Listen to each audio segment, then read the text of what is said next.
nothing to report out of the closed session. Approval of the agenda. I have a correction to the minutes, so 4.2 will be pulled briefly. Are there any other changes to the minutes? I mean, to the agenda? I had a correction to the minutes too. Okay. All right. So we'll make that, in terms of, we'll do that at the end of our action agenda. So, do I have a motion that we approve the agenda as amended? I so moved. Seconded. Give Jessica the second, I guess. And all Lauren those, and Jessica. yeah, all those in favor? Aye. Aye. Okay, so the next item is the consent agenda. Do I have a motion to approve the consent agenda? With the minutes. The minutes have been pulled. Yeah. I so moved. One second. Okay, it's been moved and seconded. We approve the consent agenda. All those in favor? Aye. Okay. And now we're up to reports. And our first report is from our student trustee, the illustrious basketball star. Are you going to talk about that? Actually, yeah, it's my first bullet point. Okay. So our basketball teams are 4 league games in out of 12, so we're a third of the way done with our league season. And our varsity girls are undefeated so far, which is pretty exciting. So hopefully that continues, and all the teams have been doing really well and having a lot of fun. As for the clubs in our school, right now, 3 of our main ones, which are CSF, ASB, and Interact, are working together to clean up the campus as much as they can. We're going to, I think, attempt to do this by working on the gardening beds in the commons and try and make that just a nicer environment to hang out in and a place where students really want to spend time. Our Amnesty Club, which has usually been a little more low-key than usual, has been working with the My Body, My Rights campaign, and recently has kind of held a small assembly for the students talking about Marie and Teresa. And they did a picture campaign, which was basically, they took pictures of students holding a sign, and it's a petition to free her, which has been really cool, and that's been buzzing around the school. The only other thing I have is that the second semester of the college course is starting at our school, so the students who are enrolled in it are going to begin their child development class on January 26th, which is nice to say. Because the first semester, I think, was really successful. So, Thank you. It's good to have you here. I know, I'm glad to be back. Administrative reports, and Gail, you're first on the list. I'm sure we're to stand with the cameras, but a few things. As you all know, we're at the beginning of the second semester, and the seniors have kind of made it through the rush of college applications, and now they're heading into the scholarship application period of the year. And Liz, along with counselor from the financial aid office at Mendocino College, are putting on a workshop tomorrow for students to really help them prepare for doing the best they can with their scholarship applications. So that's something new in terms of a stronger kind of from the beginning, helping them prepare to compete as positively as possible. Next Wednesday, we have our second or third Monday of the year, for professional development in the afternoon. And so we will be having Dale Meyer back to work with the staff on implementing the positive behavior intervention and support system. And since the teacher's going to be teaching in the morning, we'll have a 2-hour orientation for all the classified folks who were not exposed to that overview and orientation that he did for the teachers back in August. And then in the afternoon, it will be the entire group kind of taking next steps in the implementation of that. Also coming up in the very near future is the every other year career fair that we do in conjunction with Fort Bragg High School. That's February 10th, and so that'll be the entire school going up to Fort Bragg. And the way it's structured this year, we keep working on learning each time we go through it and refining the process.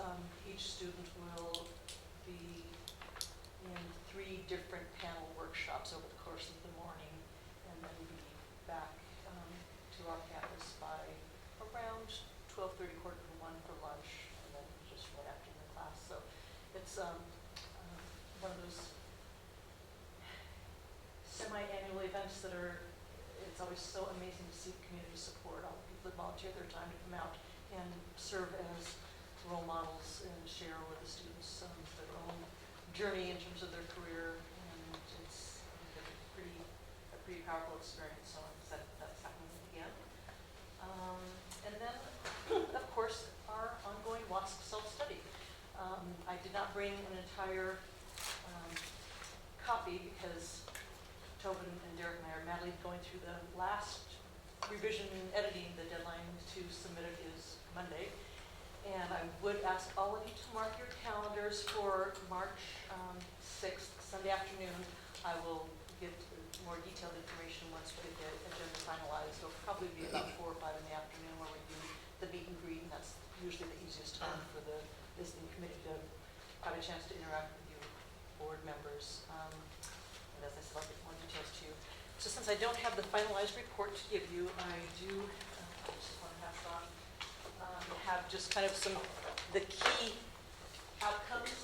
And I'm just going to briefly go through this because I know that there's an update on the district plan, and there's so much overlap and dovetailing that I don't want to take too much this evening's agenda. But as you know, we've spent many afternoons over the course of last spring semester and this fall, staff, students, and parents, and I can't stress how much it's been great to have the parent and student participation it's really been a full year process. And so I thank them for all of their hours of work on this because their input was extremely valuable. But when all is said and done, the critical needs that were agreed upon is to continue to develop and refine our intervention system, both for student behavior, that's the PBIS training that we've been participating in this year, and for academic interventions, of course. So the first page, you just go down to the numbered items. There are 3 areas of critical need that were identified. Develop a systematic database intervention system to identify students' needs and support all students in learning in a timely and effective manner. 2, to maintain and improve program diversity through creative problem solving in order to keep students engaged and inspired, especially career technical track students. Oh, that makes me think about our CTE incentive grant. Has that been officially, we haven't heard anything? I think it might be a week or 2. Okay. I guess I won't make an unofficial announcement, then I guess we'll wait. Anyway, it looks like there'll be some more state funding coming down to help with that goal in terms of taking some of our CTE elective classes and expanding them into true career technical education pathways. And then, oh, I'm sorry, I'm misreading.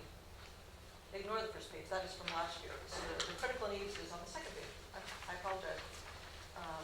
A lot of it is carryover though, so the first one really has to do with the clear behavioral expectations and refining our RTI program to deal with student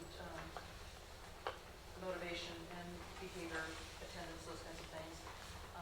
As I mentioned a moment ago, improving and refining the intervention program for academic needs, and then last but not least, continue our efforts to better meet students' needs and inspire academic rigor. We're going to maintain, well, I guess they are very similar. But one of the strong inputs that came from the students was junior and senior year, revisit some of the things that are covered in the ninth grade health that become much more relevant as they move into young adulthood, as well as including things, expanding, some of it's covered in civics, but more life skills, math, understanding credit, just, I think we would sum it up as life skills topics that the students would like to see covered more thoroughly and effectively as they move into independent adulthood. So I've just attached the action plans that have come out of the whole self-study process for you to review at your leisure. Again, this is a work in progress. It's a document that we review and revise annually, and this is just kind of a starting off point for the next 6 years, hopefully. Any questions about? I will bring a full report to you when it's done, and then of course with the visiting team comes, they make recommendations, and then we revise this based on their input. So March 6th at approximately 4:30 is the public time to meet with the WASC team. Yeah, and then they'll, the chair will develop an agenda for the Monday, Tuesday, and part day on Wednesday, but they have to block off a fair amount of time to visit classrooms and to do the writing of the report. And the report out to staff will happen immediately after school on that Wednesday afternoon, if anybody wants to also come to that. But once I get an agenda from the chair that's a little bit more specific and detailed, I will let you all know so that you can come to any pieces of the visit that you would be available and interested in attending. WASC in general seems to be having a tough time recruiting enough people to serve on visiting committee, so the initial notice that we got was that we had a team of 5 people, and when the chair came to visit last week for a day, he only had one other person confirmed, so we're not sure how many people will be showing up. But, Where is the chair from? he is from Fremont. Thank you. Thank you, Gail. Okay, Jason, you're going to give your report? Yeah, so today we, district office employees had a collective kind of sigh of relief, joy of all those wonderful emotions when we walked in the door and we saw Tony Beaver there for the first time in many months. She, as you may or may not know, she's been battling cancer, and she's going to come back to work for 1 to 2 days a week, a couple hours a day. So we're kind of working her way back in, but to see her in the district office today was a great feeling. So very happy about that. I had the opportunity to attend some staff meetings recently at the high school and the K-8. Really enjoyed the staff meetings that I attended there. I don't get around to them as often as I should, but I went to the K-8 staff meeting and they were just digging into the Smarter Balanced Assessment results, going through spreadsheets and then identifying certain areas that staff members wanted to focus in on this year, certain students, those that were kind of right at the cusp of meeting the standard. And it was really nice to hear the discussions that were happening in that room. And I'd like to thank Kim for facilitating that. That was a great meeting. And at the high school, when they were discussing the impact of the pilot this year on the semester change. We ended our semester before the winter break this year in December. So the staff members were talking about the pros and cons of that. And also, we talked a lot about the Aspire, the RTI process at the high school, how referrals are made, and just really good discussions at the staff meetings. I was really pleased to hear and see that. So Prop 39 is our energy efficiency dollars that our district gets. We've decided to go with Indoor Environmental Services, so we're going to be working with that organization. We chose them through the county's RFQ, request for qualifications process. So we're excited to have some movement forward on Prop 39. Hopefully get some energy and dollar savings projects. So our principal position at the high school, our new principal position is still open. It closes on February 1st. I've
What was First the word wins. that won? What's that? What was the word? Auriferous. Pardon? Auriferous. Auriferous? Auriferous. Vituperative was tough. Trying to think, I don't know if you can think of any other ones, but they were, for me as the pronouncer, I had to get every syllable correct. And Jeannie is our word master at the school, so she was one of the judges. I'd lean over to Jeannie and Kim and Amanda, just whisper it, say, am I saying this right? Am I saying these words right? Because if I said it wrong, there could have been some big controversy. I should write down some of the words. Maybe I'll try and do that through an email or something, or at the next meeting. There's some amazing words that they were spelling. And didn't you tell us formally that you were an aficionado and found these? Yes, well, I'd like to claim to be. But now Kyla has to study a new book of words. And then after that, she's done with that, there's probably about 400 or 500 words in this book. And after that, it's the dictionary. Next round. Well, If she masters that book, then she should start studying the dictionary. Will they ask for the words that aren't in that book? They don't say. Oh, but also. Yeah. That's it. That's it for you, okay. Bargaining units, MTA, do you have something to say? Nothing to report today. Is there anybody from SEMAS who wants to? She's not here, but she sent me an email. Okay. So, Christine Kenton is one of our presidents of CMIS, and she's a bus driver, so oftentimes she can't make it at this time, so she's going to be emailing me reports. And I see she's going to mention something that you were going to talk about, Charlie, so I'm going to read it anyway here. So it says here that Christine attended the CTA Mendocino Coast Leadership Council training along with teachers Mark Oatney and Mimi Munoz on January 19th.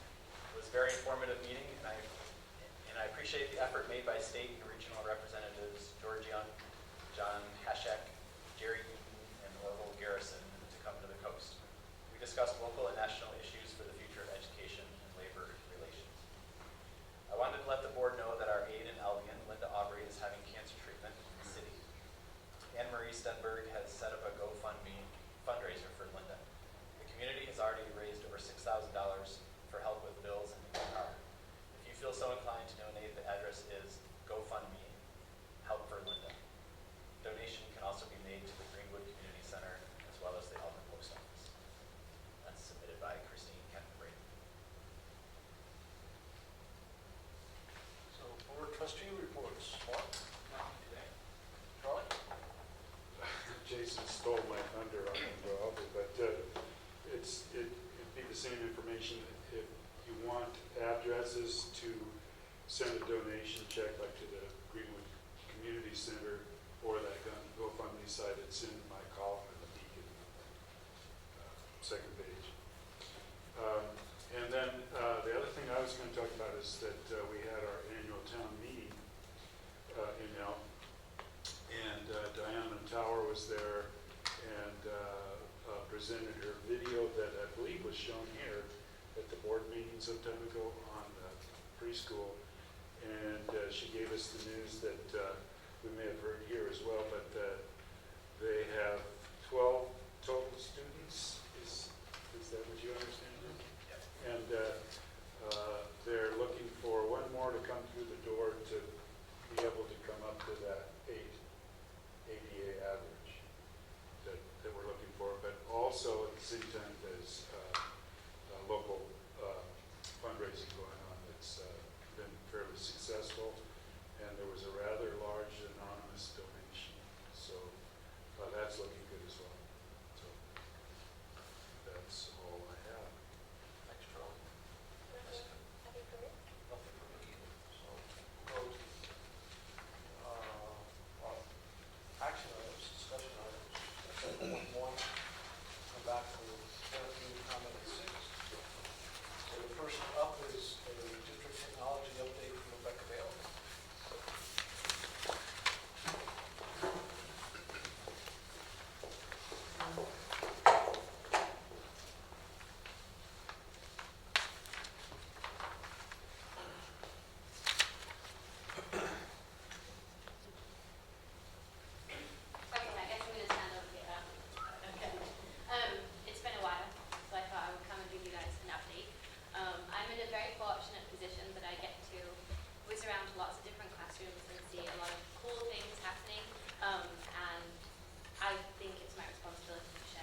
web address if you want to play along.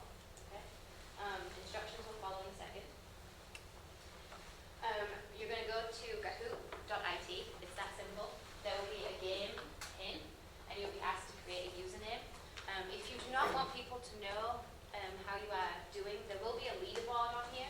So I suggest you make a very unique username that nobody will know who it is. If you feel confident in your abilities, then use your name. Jason, I think you should use your name.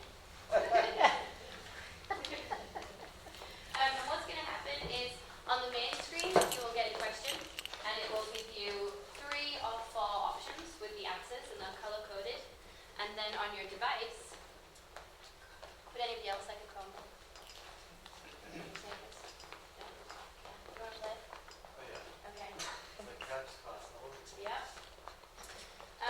And then on your device, you will have a key, and you will submit your answer.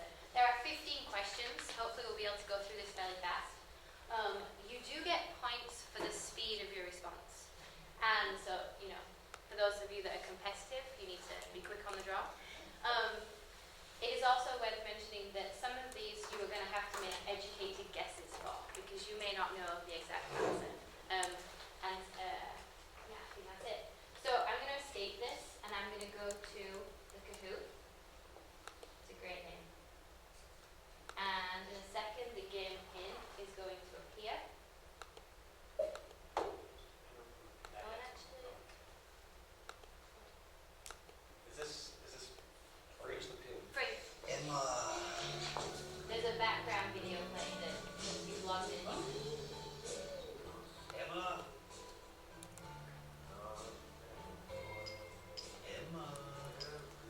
451892. No plays yet.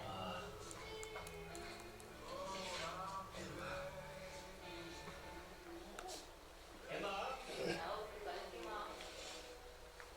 I'd like to.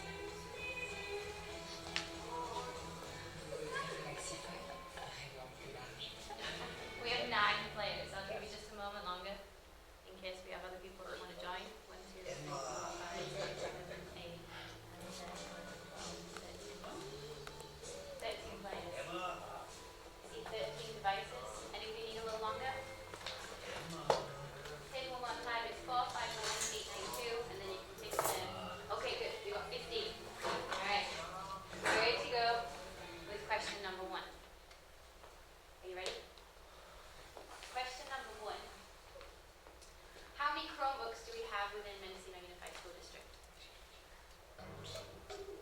50, 125, 99, or 250? Answer on your device.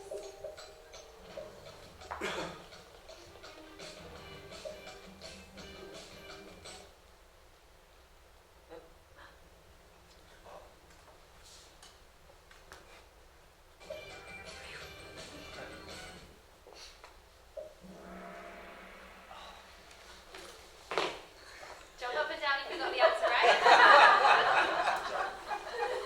And the correct answer is 125.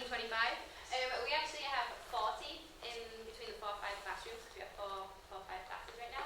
We have another 30 in the middle school. We have 5 in the SEALS classroom. We have 5 in the science class at the high school, another 30 touchscreen Chromebooks at this high school math, in one of the high school math classes. And one of the things that Jason and James, when they've been doing the technology audit recently, or inventory, one of the things that has been popping up time and time again is teachers' requests for Chromebooks. Want to go one-to-one. So that is something that we are playing around with and hopefully can make happen in the near future. Well done, Emily. Thank you.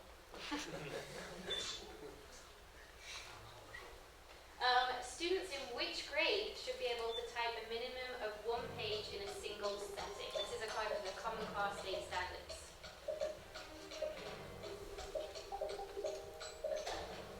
Oh, the quickest answer this one.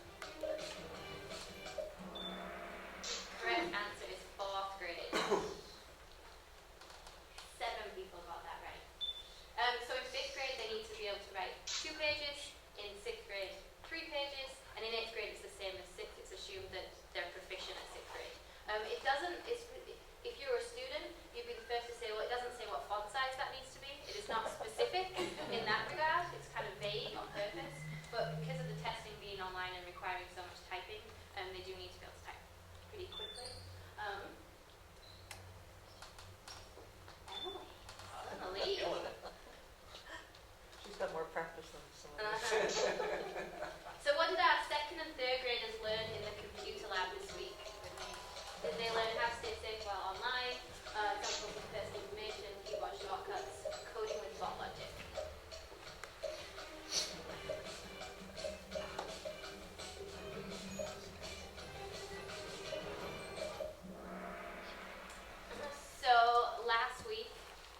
they learned how to stay safe while online.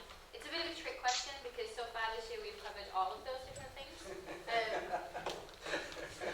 I was going by progression, figured you had to have done those things before. Educated guesses, that is the key to the success on this. You got it wrong. Emily, wow. How often do third grade students in Albion and Conti participate in a computer technology lesson? Sometimes our outlying schools have a hard time. Once per month, twice a month, or every week or more?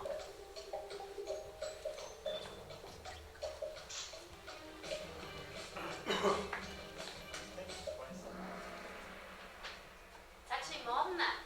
It's every week or more. So I go out to Albion once a week. They have 8 computers out there that we use for instruction. We did have eight third graders at one point. We've lost 2 recently. I go out to Conti once every other week, but Dina also does keyboarding practice out there, so they get a lot of exposure. Other students, the 4th and 5th graders are in the computer, the math lab twice a week for an hour. The 2nd and 3rd graders are also in there twice a week, although not with me every time. And we have a SEALS class going in there once a week, so it's pretty cool, and they're getting a lot of access and exposure. It's getting a little bit boring, Emily. Give someone a chance. Which of these 4 things did our 4th and 5th graders learn about last week?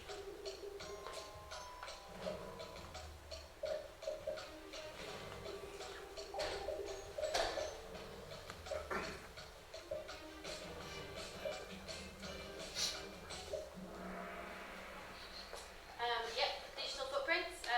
They've been looking at what information is safe to put online, what they should never put online, why, and why they should think before they post information about themselves or others. And it's something that I am going on and on and on about. We have also discussed servers, what they're for and how they work, and how to create secure passwords. Does anybody know what a twarker is? Twarker? It's kind of a made-up word, but it's something that comes up in the digital citizenship stuff I'm teaching. Twarker. Twalker. It's supposedly someone who uses their phone inappropriately. So if you hear a student talking about twarkers, that's what they got that from their class. All right. What will our 4th and 5th grade students learn or create in computer class next week?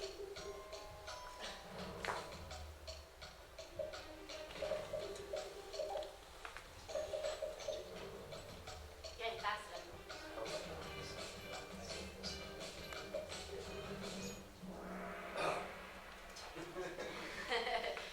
So they're actually going to make an online comic about cyberbullying. They have made a presentation about talking, and in the future, probably towards the end of the school year, they're going to be making an animation with Scratch about their digital footprint. No change there in the top 2. How many Google Docs have been created by users in MUSDstudents.org? That's This year or total? total. Ever? We've had it for 2, yeah.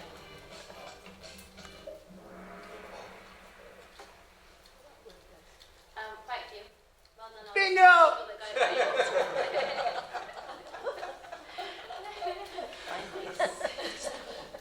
So we introduced the 4th grade students to their Google accounts, and then they have it all the way through to graduation in high school.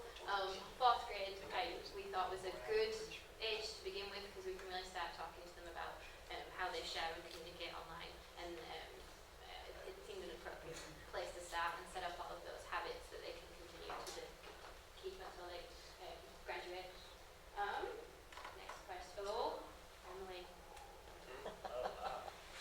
Okay, it's getting close now. Only a few more questions. According to a recent Common Sense Media census, what percentage of teens text while doing homework? It's gone there.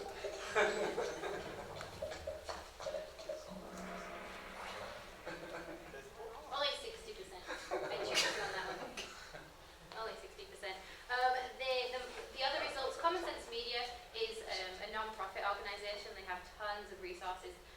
I've put a lot of links on our district website, and I know that through Twitter and social media we've been sharing a few other links. The K-8 now has a very cool Twitter account. 50% or more, 50% use social media, 51% use TV, 76% listen to music. This has been dubbed the multitasking generation, double screeners. I like to consider myself a triple screener because I'm usually having my television on in the background for noise and I'm working on my laptop and I'm also messaging my friends on my phone. So I think that we could probably escalate that to triple screeners, and I would say that most of our students have had that kind of experience as well. Next question. Middle school students reviewed which topic in their last digital citizenship lesson?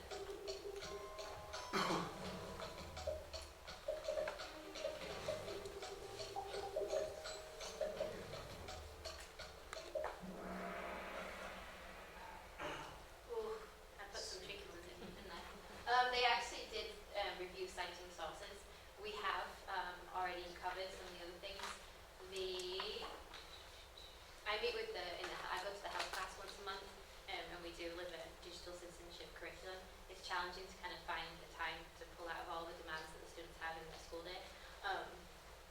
But once a month is certainly better than nothing.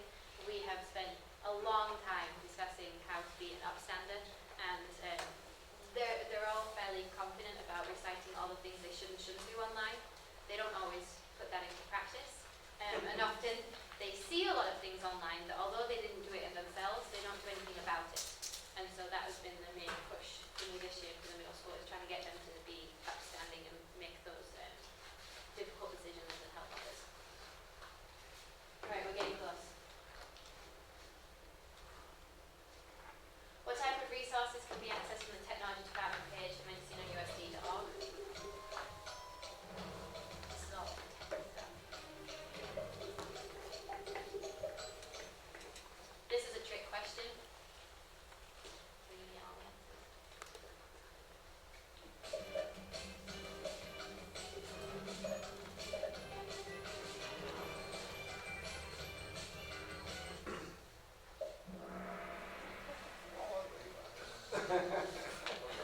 All of them. Free points. Right. Students actually go directly to my website, which is edu-tech.us, which I think for the 4th through, 2nd through 5th grade, they now have like ingrained in their brains. We are in the process of revamping our district website, which is slightly long overdue. There's a lot of room for improvement, so we're getting quotes in and exploring some of the options and looking into getting a district app as well as the actual website. How many school do tech spot tickets have been successfully resolved this year? Otto, you should get this. I should be able to. You should get this. But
at the high school.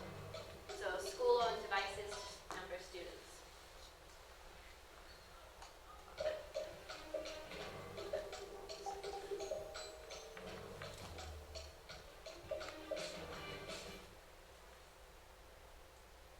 Scares me so much when it does this.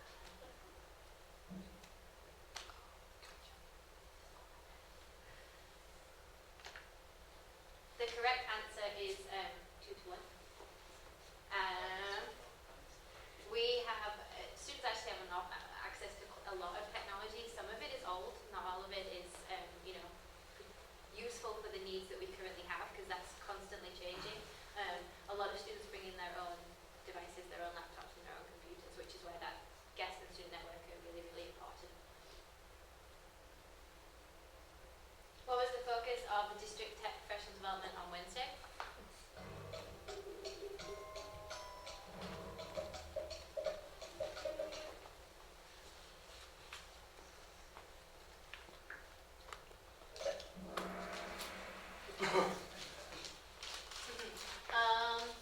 We try to do technology professional development once a month. It's sometimes challenging with everybody's schedules, but that was the goal. We had a schedule lined up at the beginning of the year, and it's one thing to send out a newsletter or tell people about tools, but it's nice to see them in practice. So we looked yesterday at Google add-ons, extensions, and apps for Google, which was, we whizzed through a lot of different things, and especially because we're such a small school district, we have very diverse needs in the same room, and so trying to diversify the sessions, make sure that it's useful for everyone can be challenging. But I think we covered a lot of good stuff. We looked at Kaizena, which gives, you can give rubric feedback and voice feedback within Google Docs, just a click of a button. We also looked at Flubru, which automatically grades Google Forms, and a couple of other cool things. All right, this is the last question. The clue to this question is that these were started when I got my job here. So, how many Mendocino Unified District Technology newsletters have we published?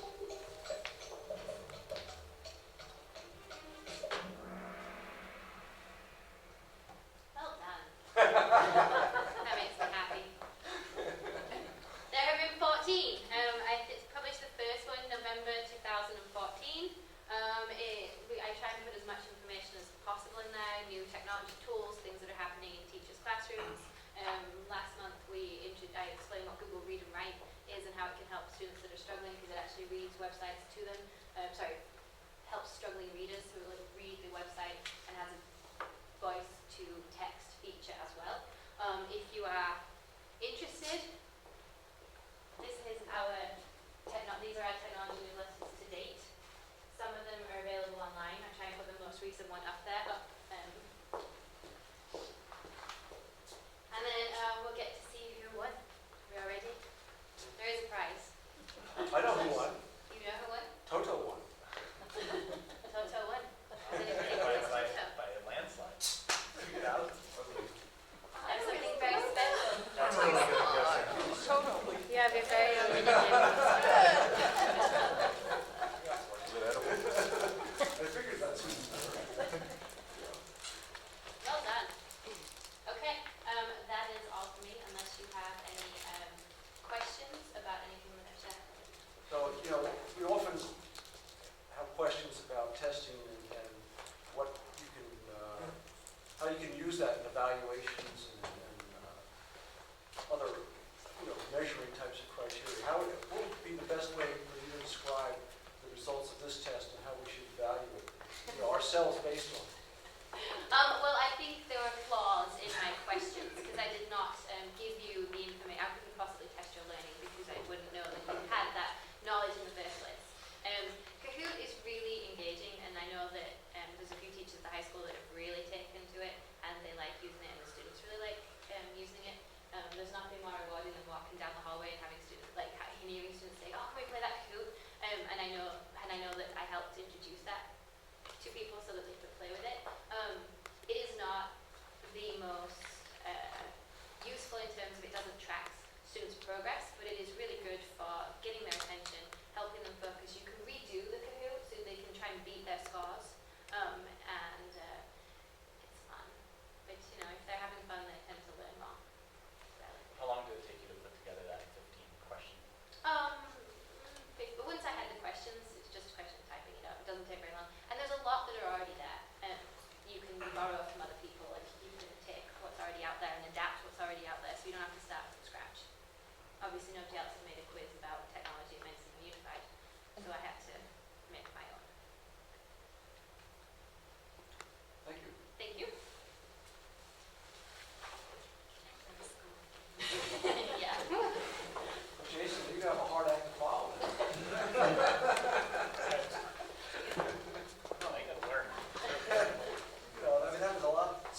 here again. Background music? I know.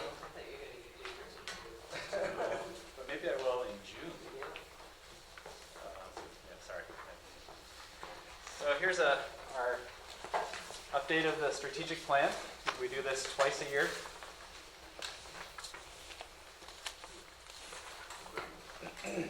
We do this twice a year. The one in January is more of just a quick update, and the one in June, we talk about goals for the future and just kind of a more of a year-end summative assessment. So as you may or may not know, these are color-coded. The ones in green are simply my opinion that I think that we've made very good progress on, and these are happening, or they're in place. The ones in orange we are working on, so they're not exactly where we want them to be, but we have made progress. And the ones in red indicate that we haven't really started very much on that particular goal.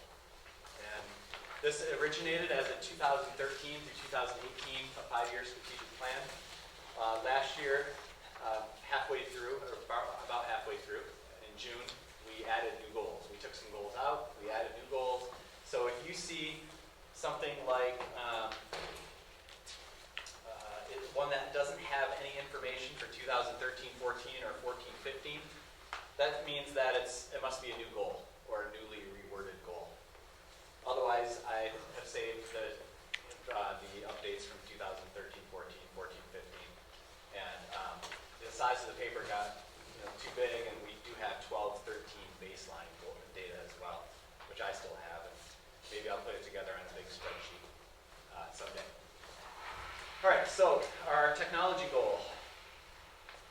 Students, staff, and parents will have increased access to and proficiency with information and technology resources. So we do have a new program called Edgenuity. This is an online program that we have that offers online classes. We have 12 students participating, and 4 teachers did some professional development at the high school on that program.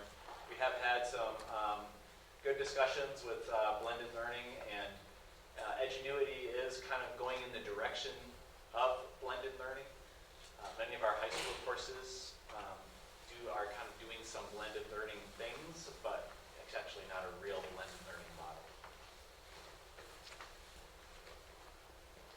So in the next goal, gathering and effectively communicating information, that's pretty vague, but we have tech integration happening at all grade levels, and we are focusing first on digital citizenship and keyboarding.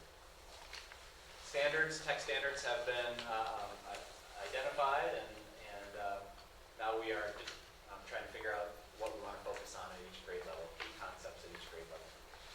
Like Rebecca said, we have many tablets well, we don't have any laptops in the classroom, but we have tablets in the classrooms, and all students have access to them at some point.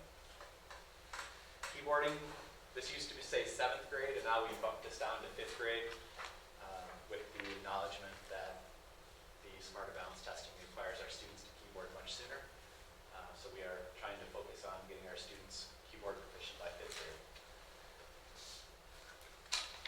And this is exciting, the last one. And I'm not going to go through all of these, this would take too long, but I'll just point out some exciting things. 1.1.7 has to do with offering ebooks.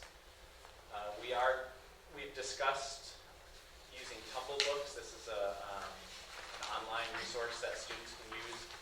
The other thing that I've always dreamed of is having the ebooks in the library, where students without internet access at home or without a device can check out that device, an e-reader, and take that home.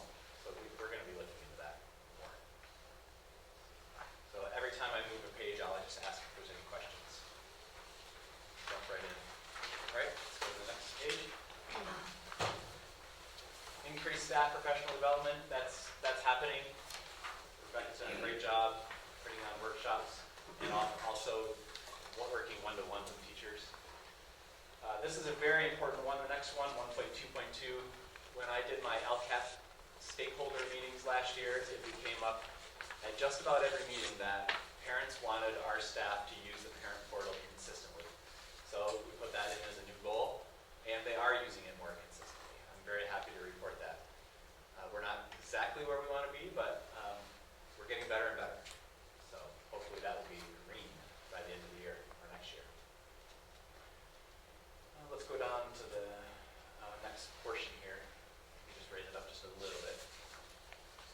one has to do with parent technology use. Our websites are now finally useful and kept up to date. Rebecca is our webmaster, so she's taken on keeping all of our websites up to date. There's great testing information on there, which we will have to update soon. Or maybe you have already. My guess is that much. But testing information, staff information, all of that is up to date. One of the most frustrating things is going to a website and having a dead end or just something that's so outdated. You lose confidence in that site. So that feels good. And then also, along those lines, I don't like our website design. Not many people do. So Rebecca is also researching possible website designs for us to use. And we're going to send out a poll to get that done. We've had 3 trainings for parent quarterly use for parents over the past 2 years. Listservs are being used. And we have discussed having computers at district sites, like at the K-8 office, the high school office, and the district office for parents to use. We haven't done that. This is a quote from Rebecca. This can easily be done. So it could easily be done. We just have to figure out where we want these computers and why. I guess we need to really figure out what is the purpose. So do that. Okay, goal 2. Preparing our students for college and career. More advanced placement courses. We do have actually one more this year, but I think it's important to have a variety of courses. We do have a variety. E-Lab has been added to our CTE vocational courses. And then teaming up with Mendocino College, we had psychology and child development with hopes and dreams of more next year.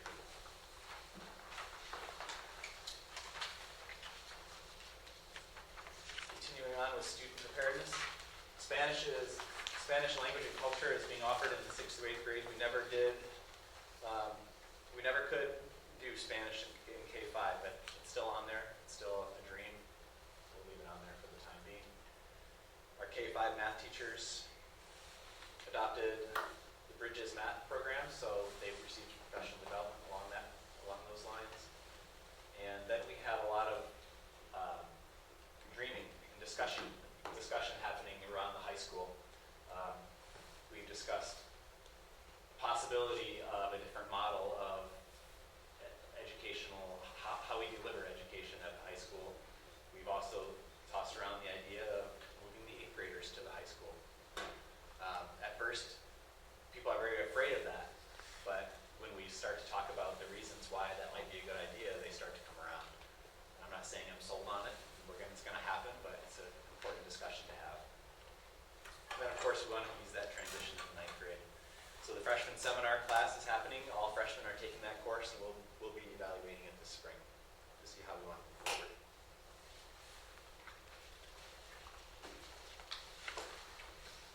Goal 3 has to do strictly with math and language arts achievement. Let's see what I can point out here. The K-6 teachers, a team has been formed to look at our curriculum, our program for English language arts, similar to how we did it last year for math. So they've been working at the county, or with the NCOE on some options there. Parent nights, there's been 2 coffee with the principal meetings at the K-8. We're talking about some family nights coming up in the spring, and the School Smarts program will hopefully happen in March.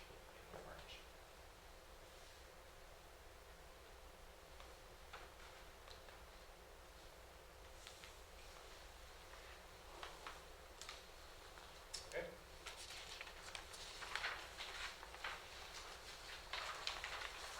All right, continuing on with goal 3. We talked about the need for more remedial tutoring, enrichment opportunities.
opportunities to increase, more opportunities to show our students' work.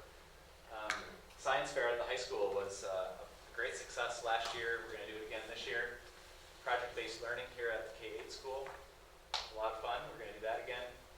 And then the district will consistently use social media, and this really should be read because the district really isn't consistently using social media, but I'm tagging on to Kim's success at the K-8 with Twitter because she started a Twitter account for the K-8 school, and it is updated regularly, and there are great pictures on there, great information for what's happening at the K-8 school. Still would like to get better at social media at the district level. It just comes down to time. I think I had 3 more on that last page. Right there, yeah, right there. Right there. All right, so let's see, what else here? We have business and community partnerships. So we started a mentor, or we have hired a mentor program coordinator who is starting to talk about or develop the infrastructure of a mentoring program next year. So community members would mentor students in need here at the school, for mostly at-risk students that really need that mentoring opportunity, and then hopefully we can expand it from there. We're doing the career fair, PTO is doing well. We did hire a volunteer coordinator for this one here. And this volunteer coordinator at the K-8 has already held 2 trainings for volunteers. So teaching them about how the school works, confidentiality, that kind of thing. And then the CTE grant, I think, will encourage a lot of these partnerships as we move forward.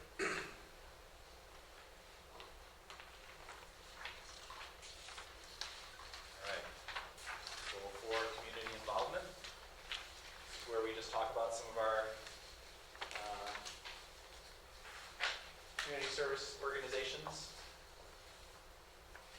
what we've done. Oh, this is an interesting one. This was brought up. 4.3.2, we just want to increase staff and administrative visibility at local events. This is happening. We go to a lot of various muse events, gallery openings, but one thing that was brought up and that I realized is that we have so many teachers and administrators who are attending Little League games for their students, who attend community plays, and those are the things that probably are the most meaningful when a student looks up and sees, wow, why is Mrs. or Mr. So-and-so here? They just came to see me play a baseball game or go to a swim meet. That's really powerful for those students. And we have a small community, we're small enough where we know our students and our families well. We know how to see those kinds of things in our community. That's important that we do that. All right, let's move down a little bit more. All right. Increase submissions to the local newspapers, having our success. Well, we don't have really real data on that. I guess one, also I'll mention you, Paul. I'm trying to get better at keeping you informed on things, so I'm going to hopefully do that a little better.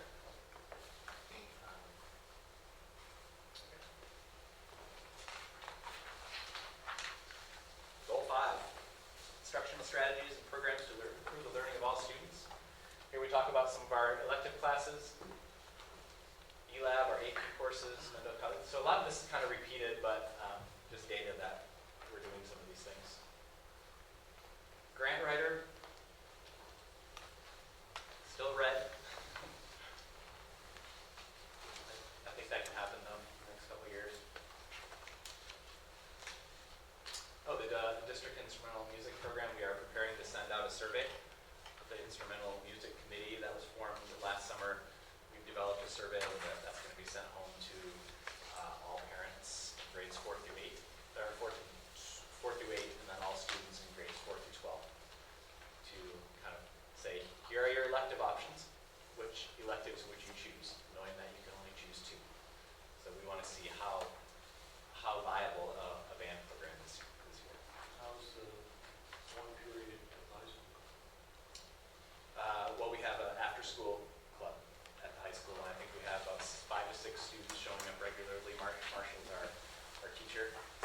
of slow, but from what I'm hearing, you guys are rocking it. It's pretty cool.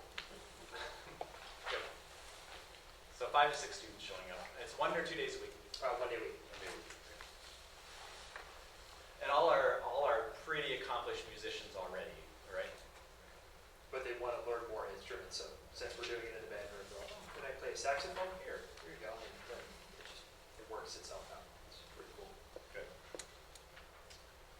All right. Next one, enrichment.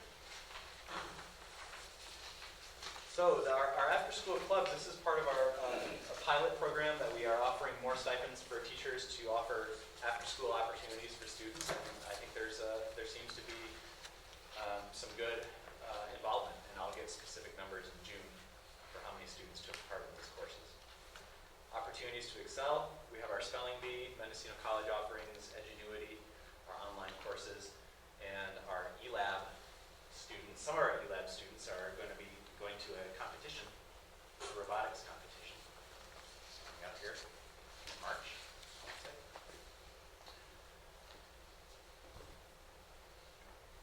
It just feels good to have something that has been identified as a goal where we want students to have more access to computer labs after school. And so this is part of that after school clubs.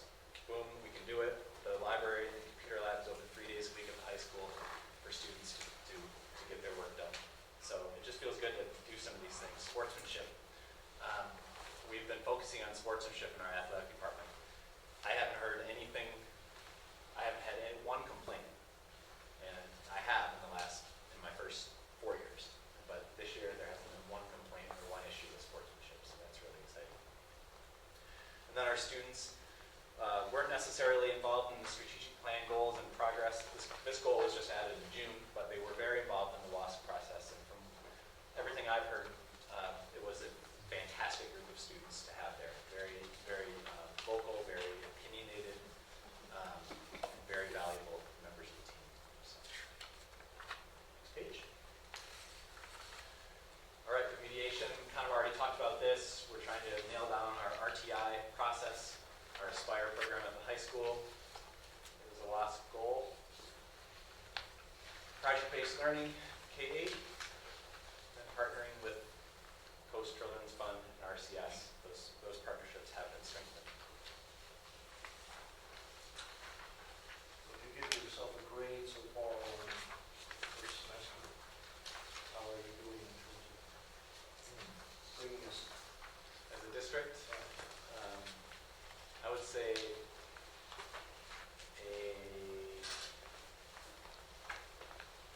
I think for 6 months, we're B+.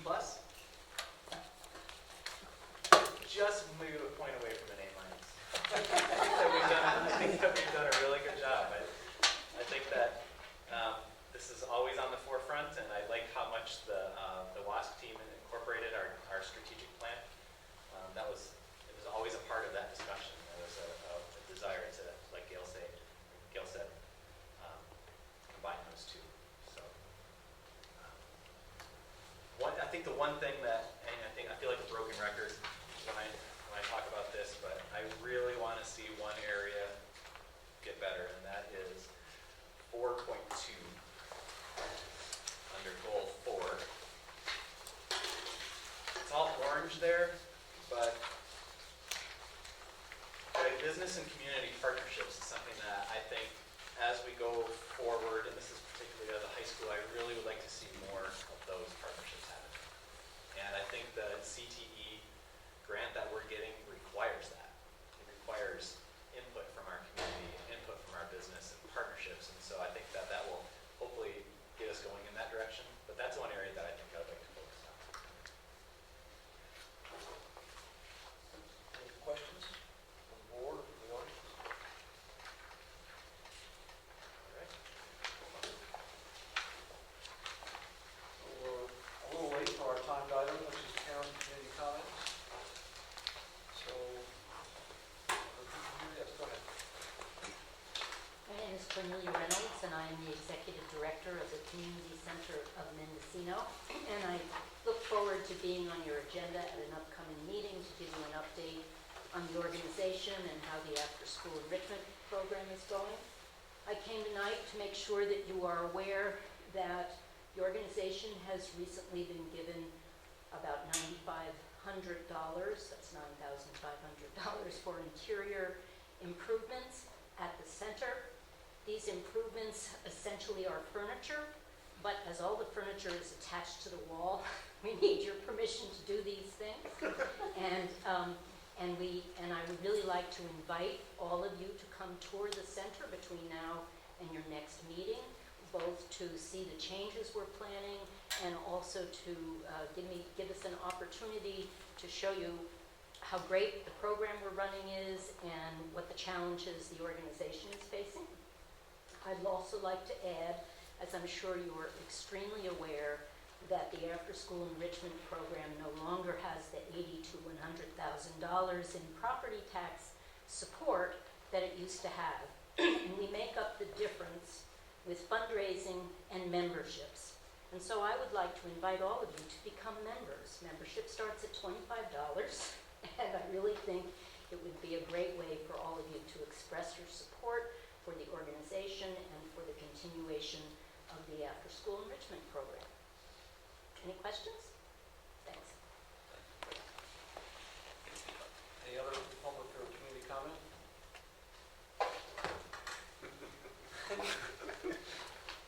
You sitting down, Paul? I'm just mad that I missed I'm sure the last meeting there was Christmas candy being handed out. Okay, so we're up to item 7.3, which is approval of request for allowance of attendance because of emergency conditions. Basically, what happened, Mendocino School was not able to open on December 10th because there was no power. So we have to apply for a waiver from the state, and this allows us to do that. Any questions? I have a motion from someone. I'll move that we approve the request for allowance. Is there a second? Second. All those in favor? Aye. It's unanimous. 7.4. This is a first reading of a few board policies and administrative regulations. We had them for first information last month, and I think we had some questions, so we sent them back to the policy committee, and what's come out of it? I don't know what those questions were. Oh, well, maybe they, But I can just tell you what was, or maybe you can just, so the conflict of interest, nothing's different in that one. It's just something we have to do every couple of years. The industrial accident and illness leave, just language cleanup. It removes certificated to just employee, so it covers all employees.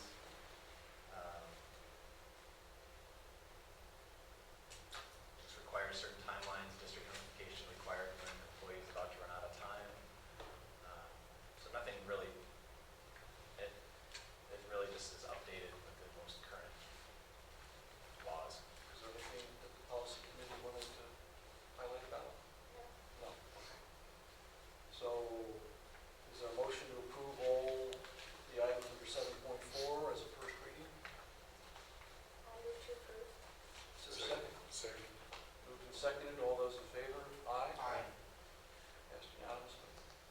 And now we have 7.5, which is the first step, information only.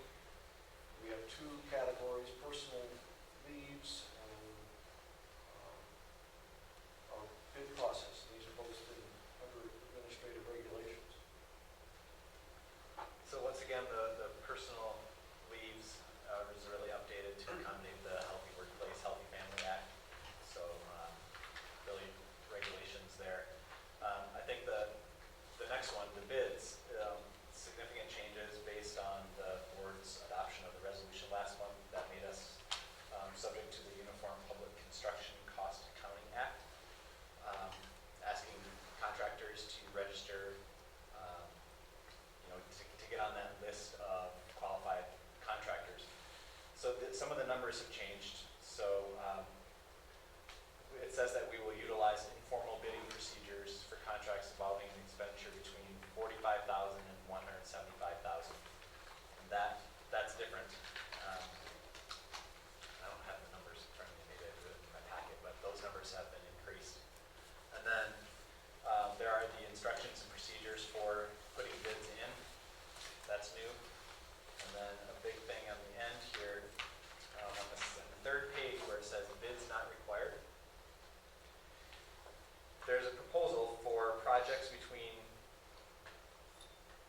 $35,044,999,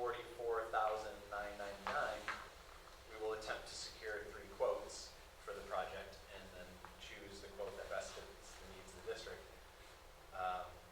And for projects under 3,500, the district may contact a trusted and proven contractor. So depending on the price of the job, we can do different things. This used to say 3,500 and 14,999. So I think one thing that the board should consider is, what do we want to do for projects under 3,500? That's something that, do we want to leave it at that number? We discussed this in the In the finance committee. Finance Committee, and I suggested that we lower that 3,500 figure to 1,000, basically, because I think it always is helpful to have contractors know that they're in a competitive situation. And, it's not a requirement.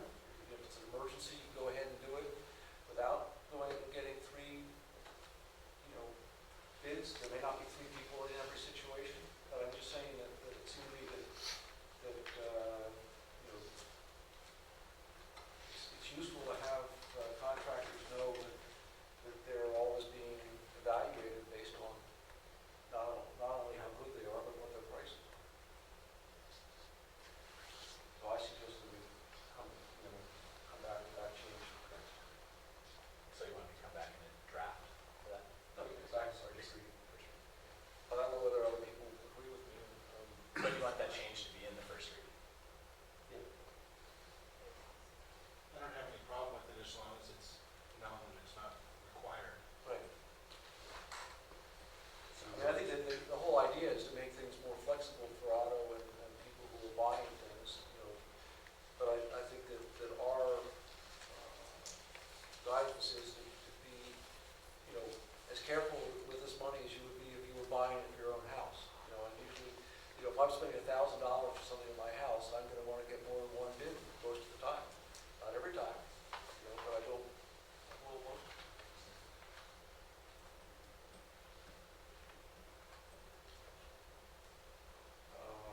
So that's information only that'll come back for a first reading next time. And we have some future agenda items on the list.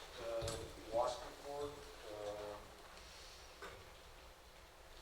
the SARCs, immunization law, board policies, update on the social ordinance, or brag, those kinds of things. Any other What is the suggestions? social ordinance in Fort Bragg? That's the one where Fort Bragg now, the police can go and fine and cite parents at owners of the property where there's alcohol being served to minors.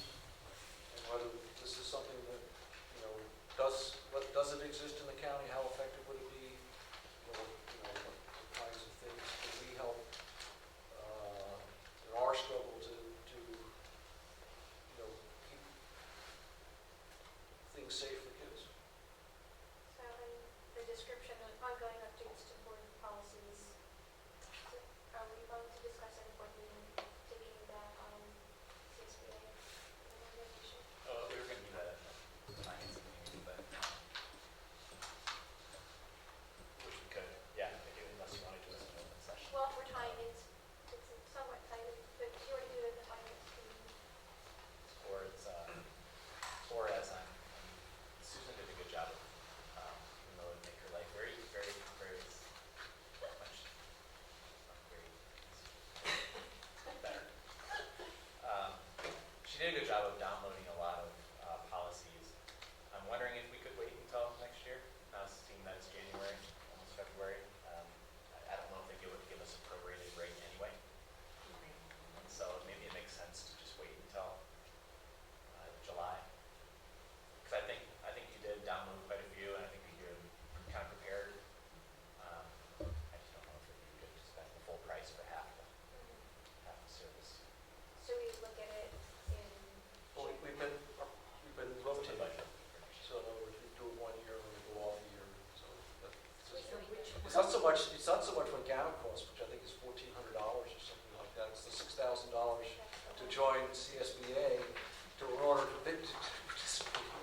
night of one of the two improv shows, so make sure you park up on top near the library.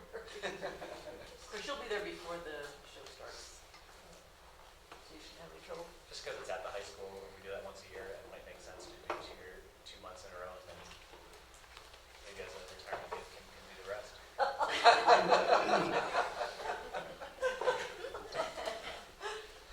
Is that at the library? Yeah.